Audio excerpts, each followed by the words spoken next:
बच्चों, आज हम लोग एक बार फिर से मैथ में ऑपरेटर्स पे ही बात करेंगे। आपको ये अच्छे से पता होगा कि जो मैथ है वो आपका कलेक्शन ऑफ द ऑपरेटर्स है।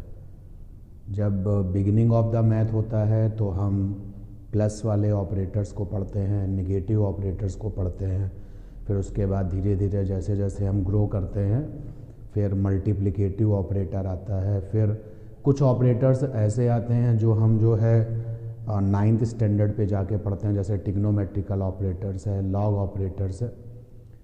तो आज हम जिस ऑपरेटर्स की बात करेंगे उसका नाम है मैट्रिक्स। तो आज का जो ऑपरेटर है ये मैट्रिक्स है। तो हर ऑपरेटर का, जैसा आप जानते हो कि अपना एक पर्टिकुलर रूल होता है, इसी तरीके से इस वाले ऑपरेटर्स के भी कुछ रूल हैं। तो सबसे पहले जानते हैं कि मैट्रिक्स क्या होता है। तो मैट्रिक्स जो है is rectangular arrangement of numbers. Arrangement of numbers, जब हम नंबर्स को रेक्टेंगुलर वे में अरेंज करते हैं, रेक्टेंगुलर अरेंजमेंट मतलब in form of the rows and column.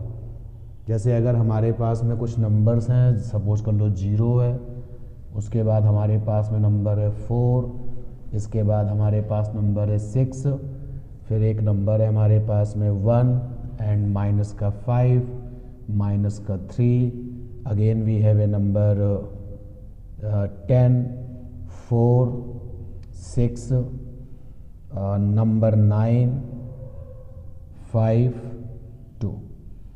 तो आप देख सकते हैं आप कि हमने इन नंबर्स को रेक्टेंगल में अरेंज किया है। अगर हम यहाँ पर जो है एक रेफरेंस रेक्टेंगल बनाएं तो आप देख सकते हो ये सारे के सारे जो नंबर्स हैं वो रेक्टेंगुलर वे में अरेंज किए गए हैं। और नंबर्स जब अरेंज किए गए हैं, there are some the horizontal situations. तो हॉरिजॉन्टल में जो आपको दिखाई दे रहे हैं नंबर्स वो रो कहलाएगी, और जो वर्टिकल में आपको जो नंबर्स दिखाई दे रहे हैं वो कॉलम कहलाएगा। तो मैट्रिक्स होती क्या है? तो मैट्रिक्स की जो डेफिनेशन है वो आपको बताई गई कि when we arrange the numbers in rectangular form. Rectangular form का मतलब हो गया कि you have a some rows, you have a some columns. तो जो रो होंगी वो हॉरिजॉन्टल होंगी, जो कॉलम होंगे वो वर्टिकल होंगे। तो इस तरीके से जो है मैट्रिक्स को हम लोग रिप्रेजेंट करते हैं। मैट्रिक्स में जो ये नंबर्स होते हैं, जब हम इनको रेक्टेंगुलर फॉर्म में अरेंज कर लेते हैं तो हम लोग इस ब्रैकेट में इस तरीके का ये ब्रैकेट यूज़ करते हैं। स्क्वायर ब्रैकेट आप कहते हो, थोड़ा सा बड़ा बनाते हो स्क्वायर ब्रैकेट। तो हम उन सारे नंबर्स को इस ब्रैकेट में लिखते हैं। और भी मैट्रिक्स में एक एग्जांपल और लेते हैं। जैसे सपोज कर लो कि कुछ नंबर्स को अरेंज करके हमने मैट्रिक्स बनाई 0, 1, 6, ये लीजिए। Now this is the matrix. अब इस मैट्रिक्स में हम देख सकते हैं कि रो तो है अपने पास, ये रो हो गई, और ये देखिए वर्टिकल में क्या है, कॉलम है। तो यहाँ पर रो कितनी है, 1। Horizontal is called the row and vertical is called the column. और कॉलम यहाँ पर कितने हैं, तो कॉलम यहाँ पर है आपके 3। तो जब हम किसी मैट्रिक्स को फॉर्म करेंगे, आपके पास हमारे पास रोज होंगी, हमारे पास में कॉलम्स होंगी। सबसे पहले हम रो नंबर की बात करते हैं, बाद में कॉलम नंबर की बात करते हैं। तो जो रो नंबर है और जो कॉलम नंबर है that is called order of the matrix. जैसे सपोज कर लीजिए कि अगर हमने ऐसे लिखा मैट्रिक्स ऑफ ऑर्डर 2x3, तो इसका क्या मतलब है? इसका मतलब है मीन्स जो रो हैं मैट्रिक्स में वो 2 हैं, और जो मैट्रिक्स में कॉलम है वो कितने हैं, वो 3 हैं। तो जब भी हम किसी मैट्रिक्स की ऑर्डर पे बात करते हैं तो सबसे पहले रो को लिखते हैं, रो नंबर को लिखते हैं, और उसके बाद हम कॉलम को लिखते हैं। अगर हम बात कर रहे हैं रो की, तो जो हॉरिजॉन्टल अरेंजमेंट ऑफ नंबर्स होता है वो रो कहलाता है, and the vertical arrangement of numbers जो है that is called the column. तो इसको भी लिख लिया जाए। सबसे पहले मैट्रिक्स की डेफिनेशन हो गई कि matrix is a rectangular arrangement of A numbers. तो यहाँ पर एक पॉइंट और बन गया कि during arrangement of numbers, during arrangement of numbers there are horizontal and vertical configuration, horizontal and vertical configuration, कि जब भी हम इन नंबर्स को अरेंज करेंगे तो वहाँ पर कुछ हॉरिजॉन्टल में और कुछ वर्टिकल में कॉन्फ़िगरेशंस बनेंगे। ये जो हॉरिजॉन्टल कॉन्फ़िगरेशंस हैं वो रो कहलाएंगी और जो वर्टिकल कॉन्फ़िगरेशंस हैं वो आपके कॉलम कहलाएंगे। तो जो हॉरिजॉन्टल कॉन्फ़िगरेशंस हैं, हॉरिजॉन्टल कॉन्फ़िगरेशंस, तो हॉरिजॉन्टल कॉन्फ़िगरेशंस इज कॉल्ड रोज, और रो के नंबर को हम m से लिखेंगे। m का मतलब होगा number of rose. Horizontal configurations जो है वो रो कहलाएगा, और जो वर्टिकल कॉन्फ़िगरेशन है, वर्टिकल कॉन्फ़िगरेशन नंबर्स का, वो कॉलम कहलाएगा। और हम कॉलम को n से लिखा करेंगे, number of columns. When you confirm number of rose and number of columns, तो जो ऑर्डर ऑफ मैट्रिक्स है उसका क्या मतलब है? तो order of matrix is equal to, पहले लिखते हैं हम लोग रो नंबर और ऐसे क्रॉस लगा देते हैं और फिर लिखते हैं column number, column numbers.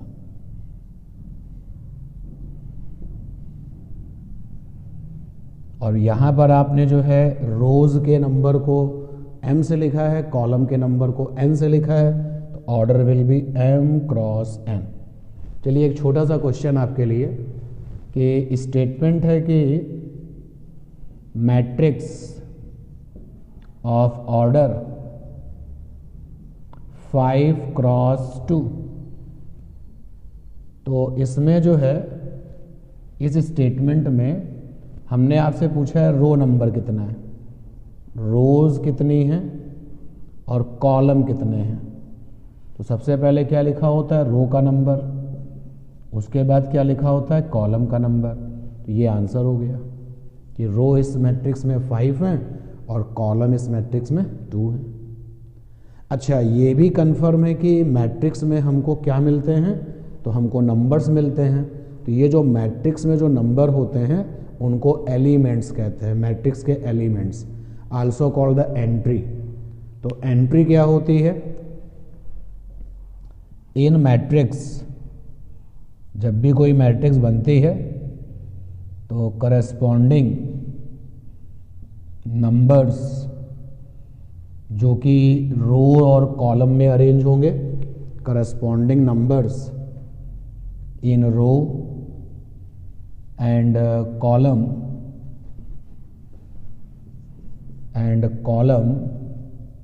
called elements, elements, और इसको एंट्री भी कहा जाता है। जैसे एक मैट्रिक्स बनाते हैं और उसके कुछ एलिमेंट्स देखते हैं। सपोज कर लीजिए एक मैट्रिक्स हमने बनाई 4 2 7 1 3 5।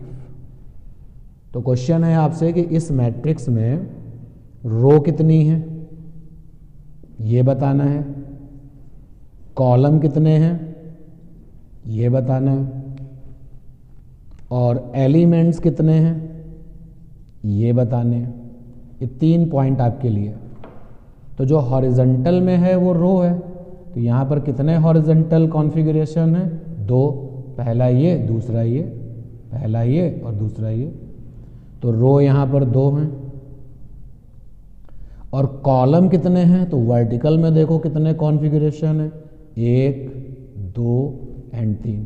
तो वर्टिकल में यहाँ पे 3 आपके कॉलम्स हैं, तो कॉलम्स यहाँ पे 3 हो गया। एलिमेंट्स कितने हैं यहाँ पर, तो चलिए काउंट करते हैं एलिमेंट्स, 1 2 3 4 5 6। तो टोटल यहाँ पे एलिमेंट्स कितने हैं, 6 एलिमेंट्स हैं।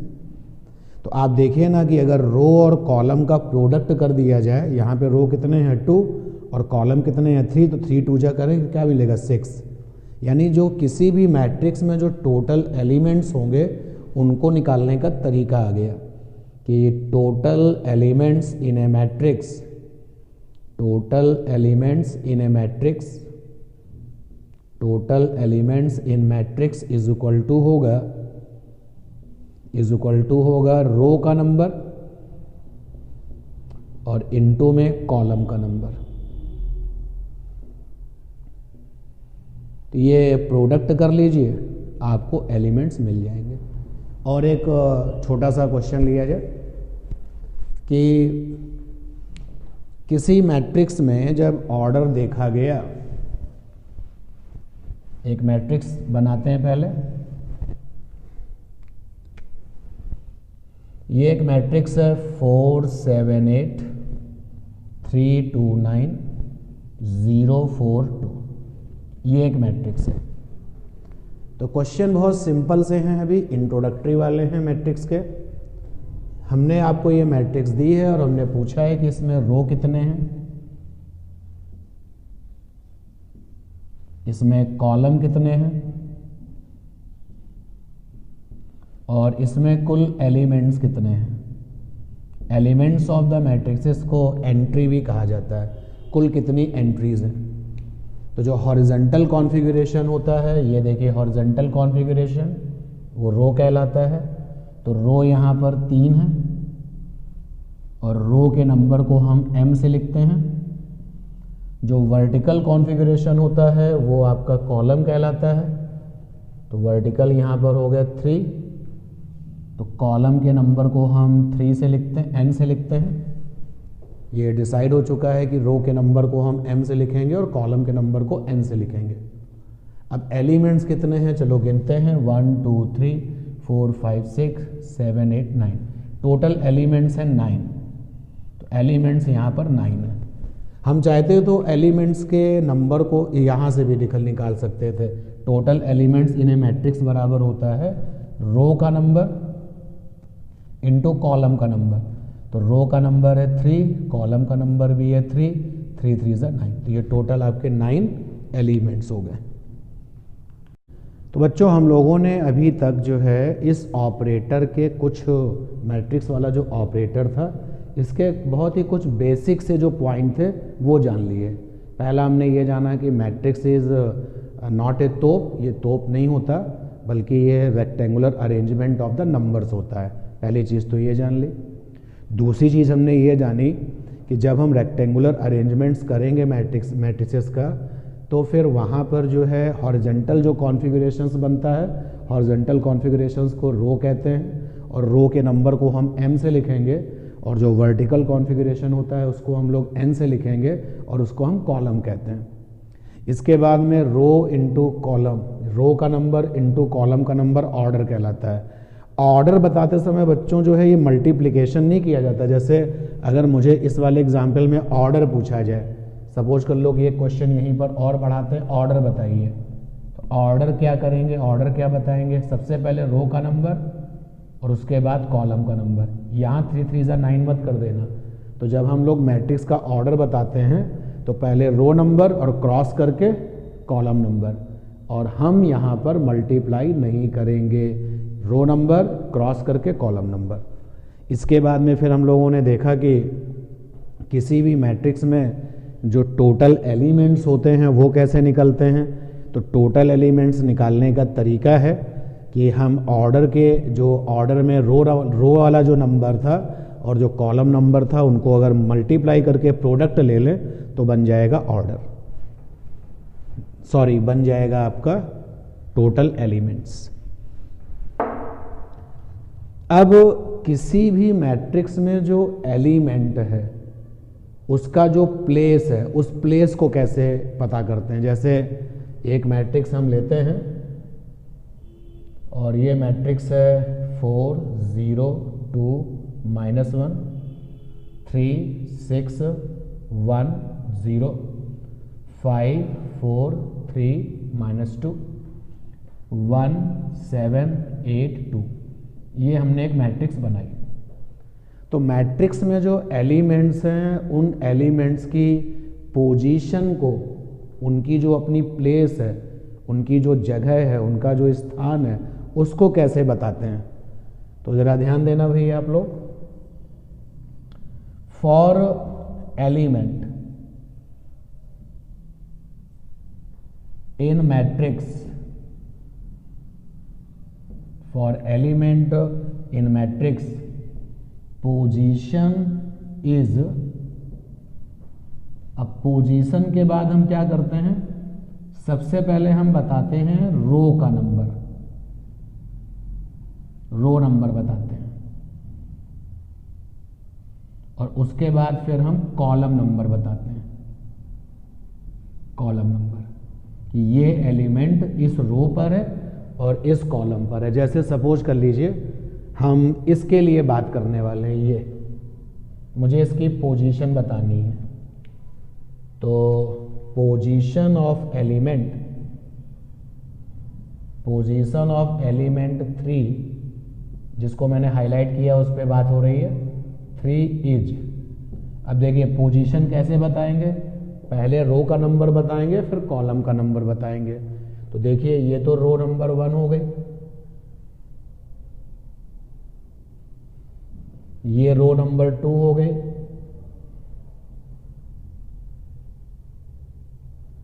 रो नंबर 2, ये रो नंबर 3 हो गई, and it is row number 4, ये रो नंबर 4 हो गया। ये कॉलम नंबर 1 हो गया, ये कॉलम नंबर 2 हो गया, ये कॉलम नंबर 3 हो गया, ये कॉलम नंबर 4 हो गया। तो जिस पर्टिकुलर 3 वाले एलिमेंट्स को हमने यहाँ हाईलाइट किया है, सबसे पहले उसका रो नंबर क्या है 3, और कॉलम नंबर क्या है 3। तो ये हमारे इस एलिमेंट 3 की पोजीशन है। चलो एक पोजीशन, एक कोई एलिमेंट और ले लेते हैं और उसकी पोजीशन पता करते हैं। चलो इसको लिया 8 को, तो position of element 8, position of element 8 is. तो जो 8 एलिमेंट है इसकी पोजीशन क्या है, पहले रो नंबर, तो 3 है रो नंबर, और उसके बाद में कॉलम नंबर इसका क्या है 4। और हम इसको जब भी डिफाइंड करेंगे सबसे पहले रो का नंबर फिर उसके बाद कॉलम का नंबर। जैसे अब हम इस क्वेश्चन में थोड़ा सा रिवर्स वे में आपसे पूछते हैं कि पोजीशन 4, पर कौन सा एलिमेंट है, कौन सा एलिमेंट है। देखिए क्वेश्चन को, पोजीशन 4, 4, तो जो पहला वाला है वो रो का नंबर है, और जो दूसरा वाला है वो कॉलम का नंबर है। तो देखिए चौथी रो और चौथे कॉलम में कौन है, तो रो नंबर 4 ये है और कॉलम नंबर 4 ये है, तो कौन है, ये 2 है। तो यानी कि जो एलिमेंट है दैट इज 2। तो ऐसे हम किसी भी एलिमेंट की पोजीशंस को रिप्रेजेंट करते हैं, और उस एलिमेंट के लिए भी हम नोटेशन देते हैं। जैसे एलिमेंट का जो नोटेशन है, जब हम बात करते हैं एलिमेंट की पोजीशन पर, तो we use notation for element such as A, और यहां पर आई और ये जे। बच्चों जो ये आई है वो रो के नंबर को बताता है, आई इज रो नंबर, और जो जे है वो कॉलम के नंबर को बताता है, कॉलम नंबर, और जो ए है वो एलिमेंट बताता है। जैसे अगर हम इसके लिए बात करें, इसके लिए तो ये 7 है, तो लिखेंगे ए। अब ये जो एलिमेंट है ये किस रो में है, 2 में है, किस कॉलम में है, 4 में है, तो A2 4 इज इक्वल टू 7। देखिएगा जो A है वो एलिमेंट को बताता है और जो I है वो रो नंबर को बताता है और जो J है वो कॉलम नंबर को बताता है। सपोज कर लो अब हम इसकी बात करते हैं, इस 2 की बात करते हैं ये, तो इसके लिए देखिए क्या नोटेशन होगा, ए माने एलिमेंट। ये जो आपका एलिमेंट है वो किस रो पर है, 3 नंबर की रो पर है, और किस कॉलम पर है, 1 नंबर के कॉलम पर है, तो A31 की वैल्यू है 2। तो एलिमेंट, जब हम किसी मैट्रिक्स के एलिमेंट की पोजीशंस की बात करते हैं तो सबसे पहले हम पोजीशन में रो बताते हैं, उसके बाद फिर हम कॉलम बताते हैं कि इस रो पर और इस कॉलम पर ये एलिमेंट है, और उसके लिए जो नोटेशन है वो बड़ा इंपॉर्टेंट है। एक एग्जांपल और लेते हैं। सपोज कर लो कि मुझे इसके लिए नोटेशन देना है, इसके लिए तो ये रहा ए, किस रो में है, सेकेंड रो में है, किस कॉलम में है, सेकेंड कॉलम में है, तो A22 इज इक्वल टू हो गया 6। तो इस तरीके से मैट्रिक्स में अगर कोई एलिमेंट के ऊपर हमें फोकस करना है, किसी पर्टिकुलर एलिमेंट की पोजीशन बतानी है, तो हम इस तरीके से उसको डील करते हैं। एक एग्जांपल और देखिए आप, एक मैट्रिक्स आपको दी गई है, this one is a matrix 2 3 5 -7, और हमसे क्वेश्चन पूछा गया find A21, find A22 and find A12। तो मीनिंग इसका क्या है, मुझे एलिमेंट बताना है। A21 का मतलब हो गया वो जो सेकेंड नंबर रो पर हो और फर्स्ट नंबर कॉलम पर हो। देखो बच्चों, ये रो है आपकी, हॉरिजॉन्टल अरेंजमेंट जो है रो है, और ये कॉलम है, तो सेकेंड नंबर रो और फर्स्ट कॉलम, ये रहा 5, तो इसका आंसर हो गया 5। A21 5 है, यानी 5 जो है वो एलिमेंट है जो सेकेंड रो पर आ रहा है और पहले कॉलम पर आ रहा है। A22 पहला वाला क्या है, रो नंबर, दूसरा वाला क्या है, कॉलम नंबर, तो सेकेंड रो और सेकेंड कॉलम पर, तो सेकेंड रो ये है, सेकेंड रो का सेकेंड कॉलम यानी कि -7, ये आ गया -7। A12 पहला रो और सेकेंड कॉलम, तो पहला रो ये है, सेकेंड कॉलम में ये है। भाई पहला रो हो और सेकेंड कॉलम हो तो ये 3 है आपका, तो यहाँ पर आ गया 3।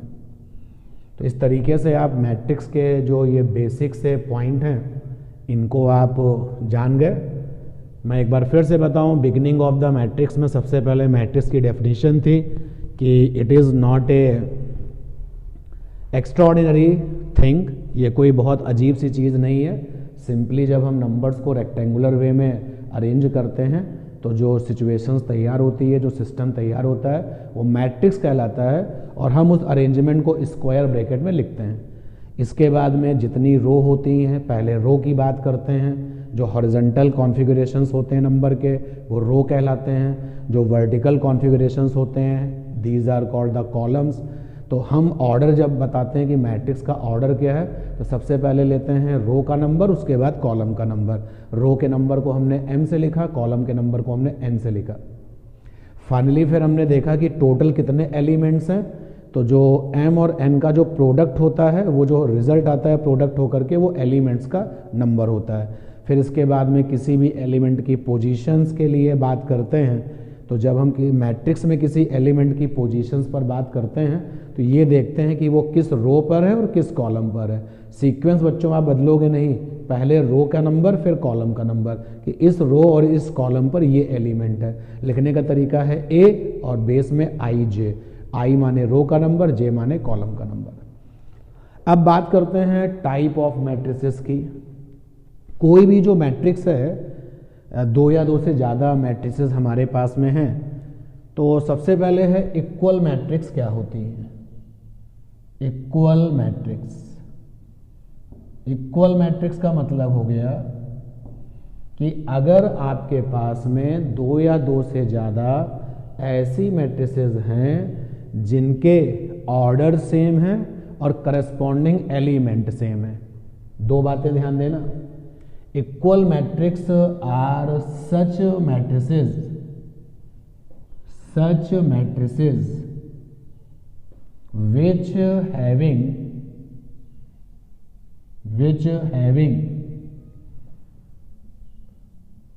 same order,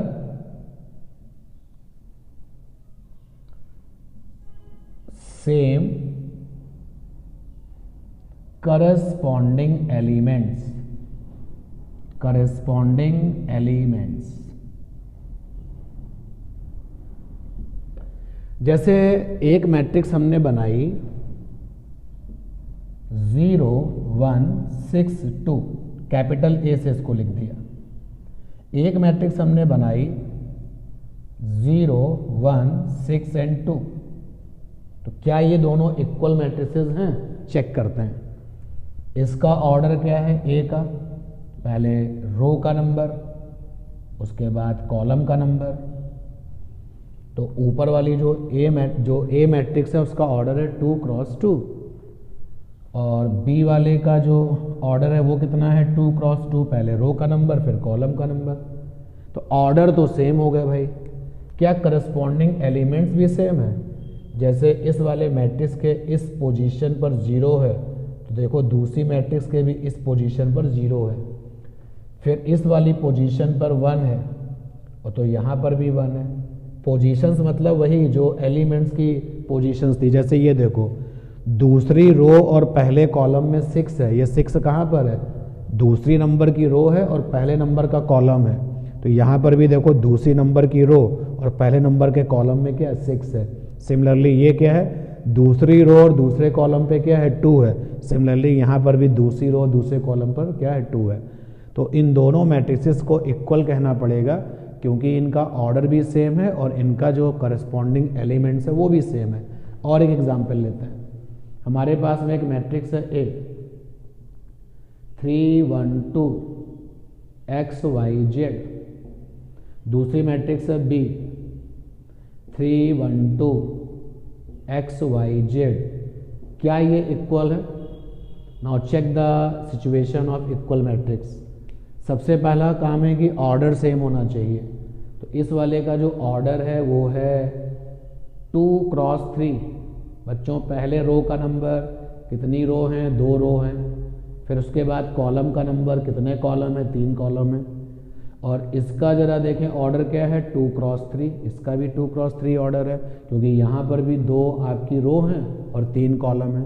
तो पहला काम तो हो गया कि ऑर्डर तो सेम है। अब क्या करस्पॉन्डिंग एलिमेंट सेम है?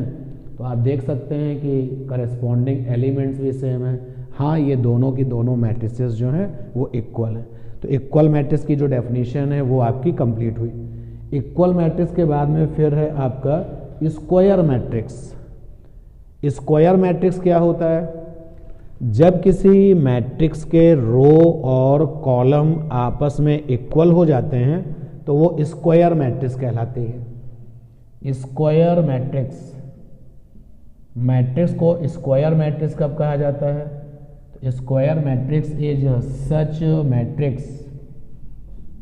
सच मैट्रिक्स हैविंग नंबर ऑफ रोज,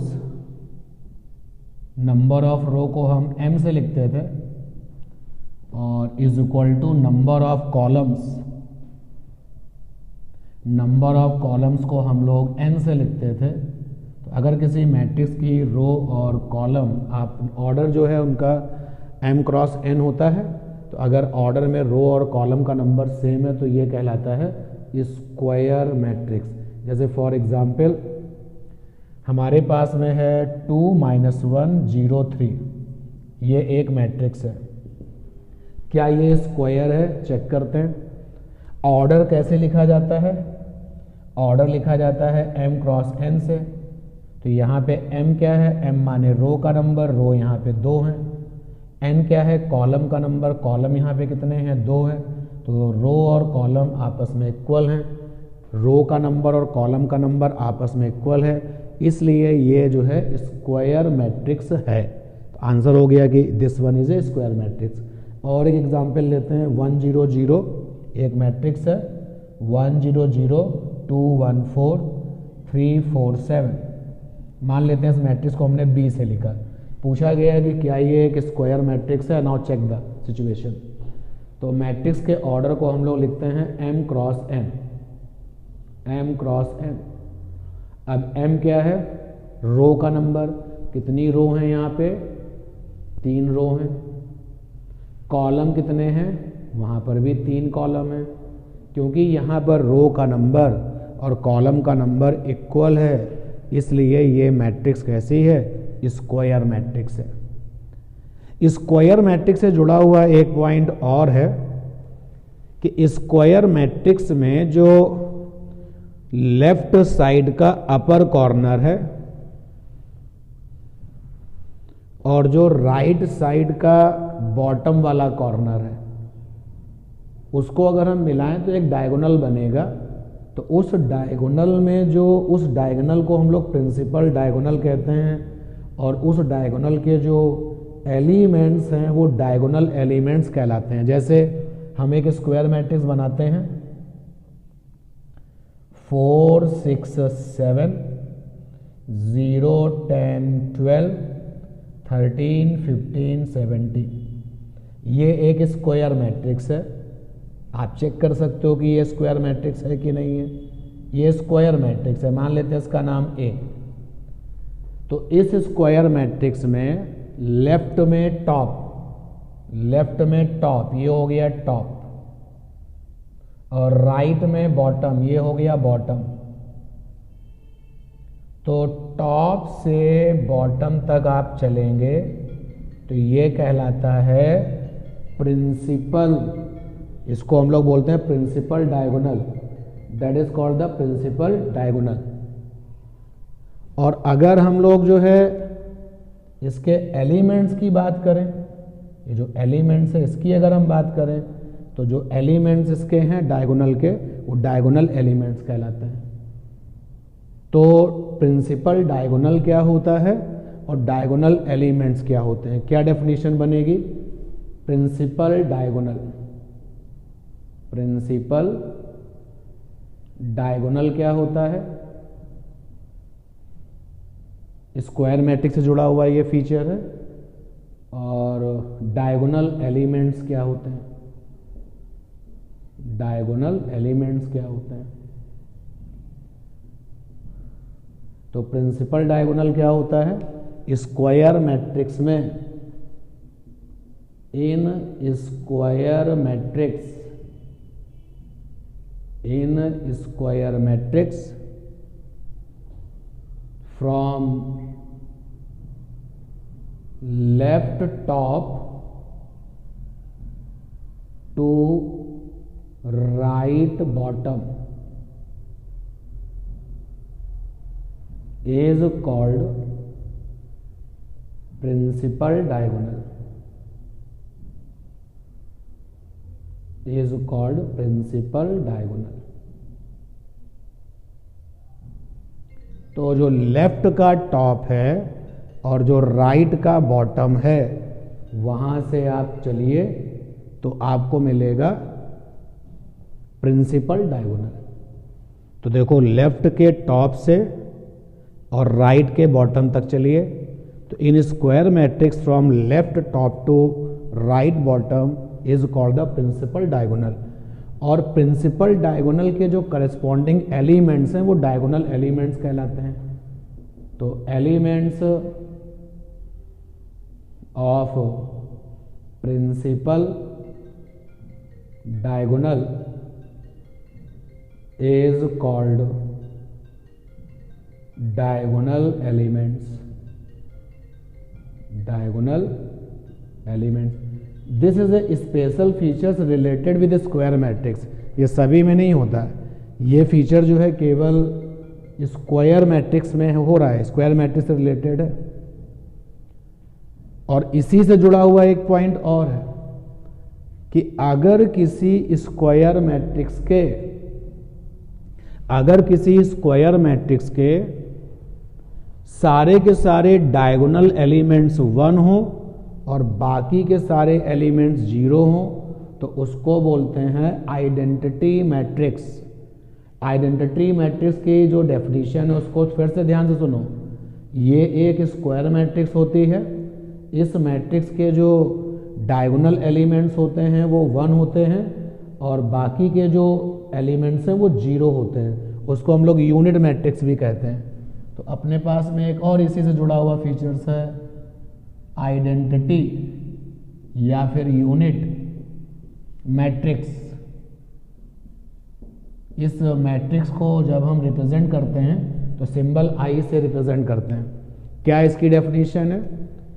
तो it is such square matrix, पहला फीचर तो ये हो गया, ये एक स्क्वायर मैट्रिक्स होगी।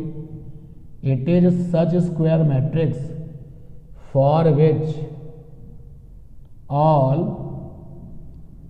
डायगोनल एलिमेंट्स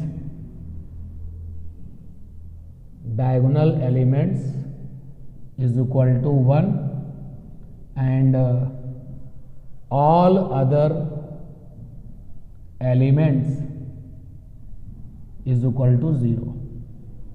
जैसे मैं एक स्क्वायर मैट्रिक्स तैयार करता हूं इसी के फेवर में, एक मैंने स्क्वायर मैट्रिक्स तैयार की, नाम रखा A 1 0 0 1। आप अगर देखें जो प्रिंसिपल डायगोनल है, लेफ्ट का टॉप और राइट का बॉटम, ये देखो प्रिंसिपल डायगोनल के सारे एलिमेंट्स क्या हैं? 1 हैं और बाकी जितने भी एलिमेंट्स हैं वो क्या हैं? 0 हैं। एक एग्जाम्पल और लेते हैं इसी का। एक मैट्रिक्स मैंने बनाई B 1 0 0 0 1 0 0 0 1, ये बनाया। अब देखिएगा इसमें जो है प्रिंसिपल डायगोनल, तो ये रहा प्रिंसिपल डायगोनल। तो प्रिंसिपल डायगोनल के सारे एलिमेंट्स क्या हैं? 1 के इक्वल हैं और बाकी के जो एलिमेंट्स हैं वो क्या हैं? 0 हैं। तो again this one is a identity matrix या फिर इसको हम लोग यूनिट मैट्रिक्स भी कहते हैं। और भी कुछ मैट्रिक्स के टाइप्स हैं जो कि बहुत ही सिंपल हैं। जैसे आपकी एक मैट्रिक्स होती है रो मैट्रिक्स, तो ऐसी मैट्रिक्स जिसमें केवल एक रो हो वो रो मैट्रिक्स कहलाती है। कॉलम मैट्रिक्स, ऐसी मैट्रिक्स जिसमें केवल एक कॉलम हो वो कॉलम मैट्रिक्स कहलाता है। तो रो मैट्रिक्स जिस मैट्रिक्स में केवल एक रो हो, जैसे ये देखिए एक मैट्रिक्स बनाई मैंने 0 7 9 4।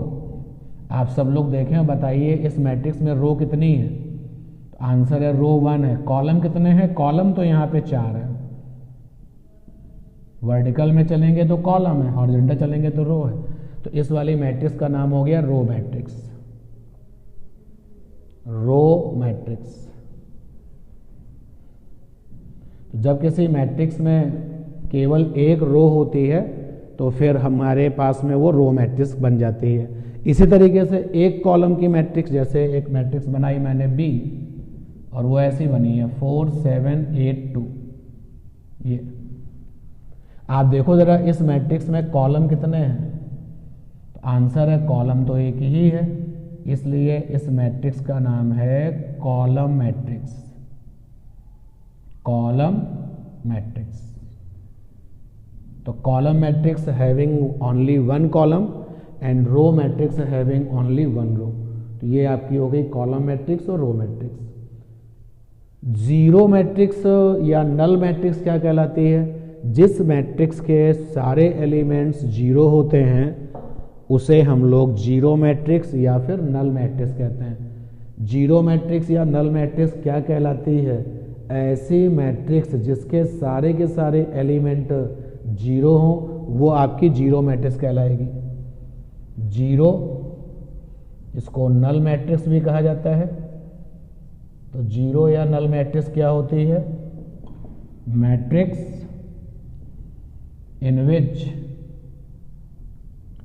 all elements is equal to 0, all elements is equal to 0 is called zero matrix.